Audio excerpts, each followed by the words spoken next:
Hello, second and third graders. It's Mrs. Shea here. So you guys just finished your project, hopefully on your planets, your scrapbook. Hopefully you guys learned a lot more about the solar system and all the cool planets that we have in our solar system. And now we're going to get to talk about the moon and the moon phases more specifically. So the moon phases are really important to learn about because they're determined by the relative portions of the moon, earth, and sun.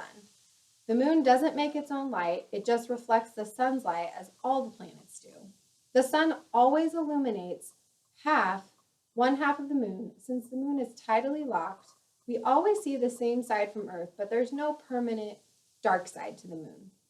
The sun lights up different sides of the moon as it orbits around Earth. It's the fraction of the moon from which we see reflected sunlight that determines the moon phase that we're looking at.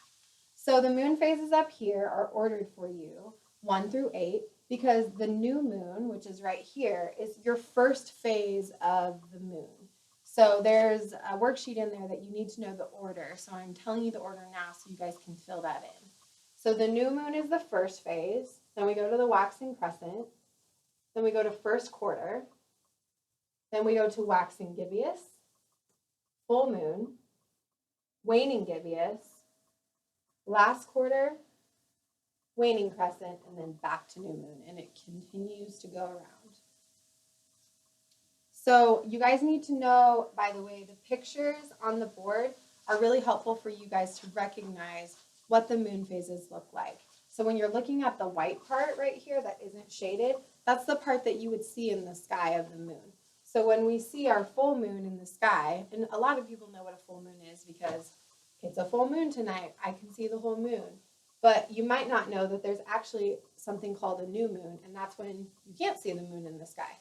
So these are all the different phases that we get to learn about today. At first quarter and last quarter, the moon lies perpendicular to a line between the earth and the sun. We see exactly half of the moon illuminated by the sun, and the other half lies in a shadow. However, I'm going to start talking about the first phase of the moon. The new moon occurs when the moon, earth, and sun all lie along approximately the same line. Since the sun is behind the moon, from Earth's perspective, the side of the moon that faces the earth is dark. So that's why the new moon is completely dark. The waxing crescent occurs after the new moon because a slice of reflected sunlight becomes visible.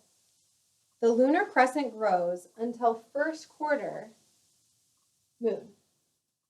As the sunlight portion of the moon continues to increase to more than half of the moon's face, the moon turns to waxing gibbous. Kind of a funny word, say waxing gibbous. Then full moon is when the three bodies also lie approximately in a line, but this time the moon is on the opposite side of the earth. So the sun illuminates the whole side facing us. After the full moon, the sunlight begins to decrease again to make a waning gibbous, called waning gibbous. Then the last quarter is when the slice of sunlight continues to decrease until the moon is a waning crescent, so the last phase of the moon. Then back to new moon. So that is a cycle that lasts 29 days long. So it's a pretty long time.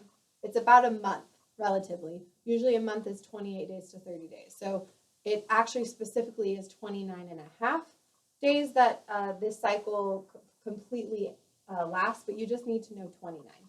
It lasts 29 days long. So I hope you guys learned a little bit more about the moon today by watching this video and that you guys have fun with your worksheets. There's a poem in there about the moon phases, and there's a couple other worksheets that will help you practice learning what the moon phases look like, what their names are, and what order they go into. Have a great day, guys. Thank you so much.